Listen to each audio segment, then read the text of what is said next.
नांदेडच्या नायगाव तालुक्यात मुसळधार पाऊस, अतिवृष्टी सदृश्य पावसामुळे रस्त्याची दुरावस्था, जनजीवन विस्कळीत। सिल्लोडमध्ये गेल्या आठवड्याभरापासून पावसाचा धुमाकूळ, मुसळधार पावसामुळे अनेक लहान मोठ्या नदी नाल्यांना पुराचं स्वरूप। पंढरपूरमध्ये सुरू असलेल्या मुसळधार पावसामुळे नगरपालिकेच्या शॉपिंग सेंटरमधील दुकानात पाणी, पावसाच्या पाण्यामुळे बेसमेंटमध्ये तळ्याचं स्वरूप। वाशिम जिल्ह्यात वादळी वाऱ्यासह मुसळधार पाऊस, सततच्या पावसामुळे नागरिकांचं जनजीवन विस्कळीत।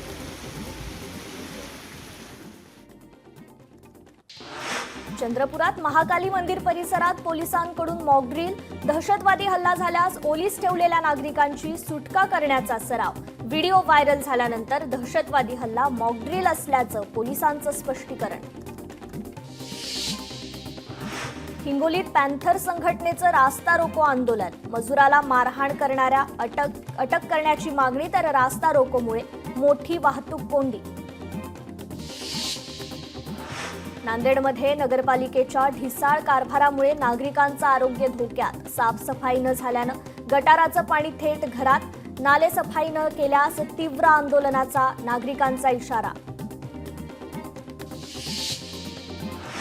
डोंबिवलीत सावित्रीबाई फुले नाट्यगृहात पीओपी कोसळला, घटनेची माहिती मिळताच केडीएमसी अधिकारी घटनास्थळी दाखल, दुरुस्तीचं काम होईपर्यंत नाटकांचे शो रद्द। पैठण एसटी आगाराचं यंदा 46 कोटींचं उत्पन्न, वर्षभरात 70 बसचा 84 लाख किलोमीटर प्रवास।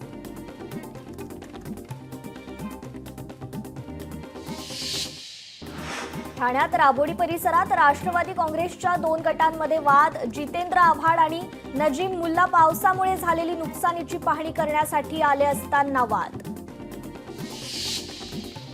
धाराशिवच्या नवनियुक्त पोलीस अधीक्षक रितू खोकरांनी घेतले कुटुंबासह तुळजाभवानी देवीचं दर्शन। यावेळी मंदिर संस्थांतर्फे तुळजाभवानीची प्रतिमा देऊन त्यांचा सत्कार करण्यात आला।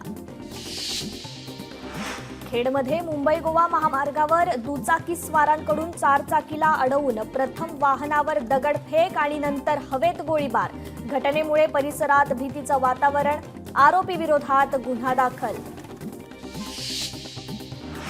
डोंबिवली एमआयडीसी परिसरातील सोसायटीत 2 चोरट्यांकडून भर दिवसा घरफोडी, सीसीटीव्ही कॅमेराच्या मदतीनं चोरट्यांचा शोध सुरू।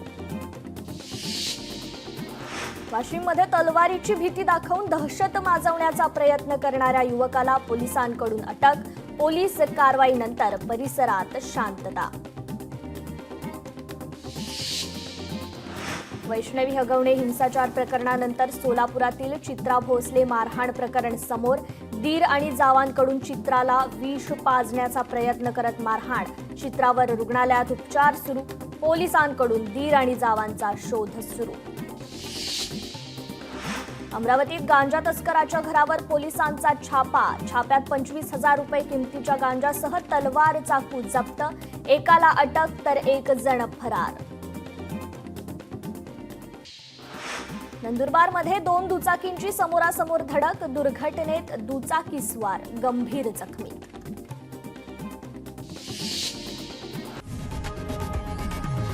लोकशाही मराठी ऐका, पहा, जागरूक रहा।